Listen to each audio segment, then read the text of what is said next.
प्रेम मूर्ति आनंद कंद अखंड ब्रह्मांड नायक त्रिलोकी स्वामी पुरुषों में उत्तम पुरुषोत्तम नारायण अंशावतार अवधपुरी सरकार को कौशल्यानंदन भगवान श्री राम चंद्र जी के श्री चरणों में वंदना करते हुए कल की भांति ही आगे की कथा हम श्रवण करवा रहे हैं। की कथा में आप देखिए चित्रकूट प्रभु राम जी छोटे भाई लक्ष्मण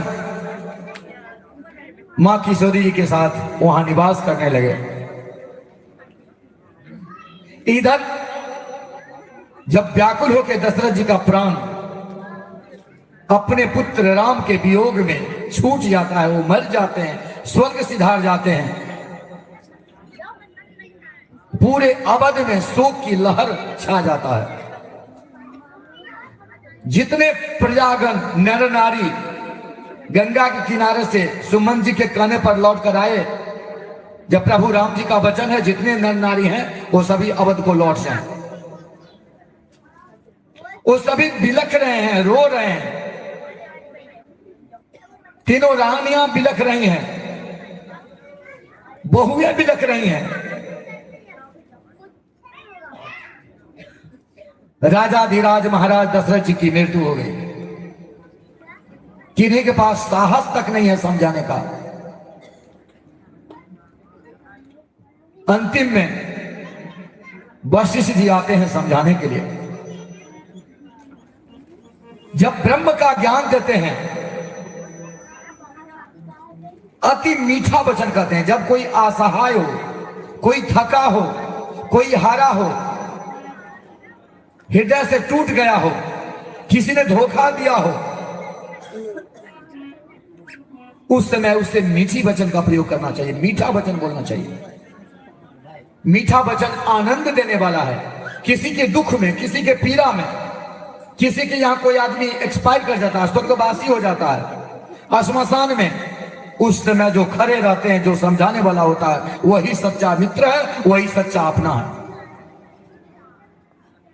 गुरु वशिष्ठ जी आते हैं, मीठा वचन का प्रयोग करते हैं। मीठा इसलिए क्योंकि मीठा वचन से संसार में सभी जीव संतुष्ट होते हैं, आनंद को प्राप्त करते हैं। यदि पशु पक्षी को भी, कुत्ता बिल्ली को भी अगर मीठा वचन का प्रयोग कीजिएगा तो वह भी प्रेम की भाषा को समझता है। सबकी बस की बात नहीं है। हमारे शास्त्र कहते हैं प्रियवाक परदानेन सर्वे तु सन्ति जन्तवा तस्मात् तदेव वक्तव्यम् वचनम किम दरिद्रता। तो वचन में जो है मृदुलता होना चाहिए, कोमलता होना चाहिए, सहजता होना चाहिए, प्रेम होना चाहिए, समर्पण होना चाहिए। सत्यम ब्रूयात् प्रियम ब्रूयात्। सत्य बोलो लेकिन प्रिय बोलो। यदि सत्य भी और प्रिय हो तो उसको डायरेक्ट प्रकट नहीं करो। इसीलिए वशिष्ठ, गुरु वशिष्ठ जो है ये जान रहे जो सत्य है, लेकिन वहां पर में डायरेक्ट नहीं, इनडायरेक्ट रूप से प्रकट करते हैं। समझाते हुए कहते हैं, तीनों रानियां को, सुमंत जी को बुलाते हैं, कहते हैं सुमंत, महाराज दशरथ जी के साथ जो होना था वो हो गया, ये तो स्वर्ग गए और जाए भी क्यों न। जिनका राम जी जैसा पुत्र हो, मां किशोरी जैसे वधू हो, लक्ष्मण जी जैसे पुत्र हो, वह स्वर्ग नहीं जाएगा तो कहां जाएगा वो। लेकिन एक राजा का, एक महाराजा का, एक चक्रवर्ती राजा का जो संस्कार होना चाहिए, जो उनकी इज्जत होनी चाहिए, अंत समय में जो गति होना चाहिए, पिंडादी कार्य होना चाहिए, वो विधिवत होना चाहिए। और जब भी होगा तो पुत्र के द्वारा, यदि पुत्र न हो तो अभाव, महाराज दशरथ जी तो पुण्यात्मा पुरुष हैं, इनके पास तो 4-4 रत्न हैं। लोग एक रत्न के लिए तरसते हैं, इनके पास 4-4 रत्न हैं। राम और लक्ष्मण जी चले गए तो क्या हुआ, भरत और शत्रुघ्न ननिहाल गए हैं, उनको खबर करो, उच्चगामी घोड़ा पर सवार होकर के दूत को भेजो, और ऐसा दूत को भेजना जो विलक्षण प्रतिभा का हो। विलक्षण प्रतिभा मतलब सत्य भी प्रकट करे और अप्रिय भी ना हो, ये ज्ञान रखना चाहिए। आप लोग भी सीखे इससे।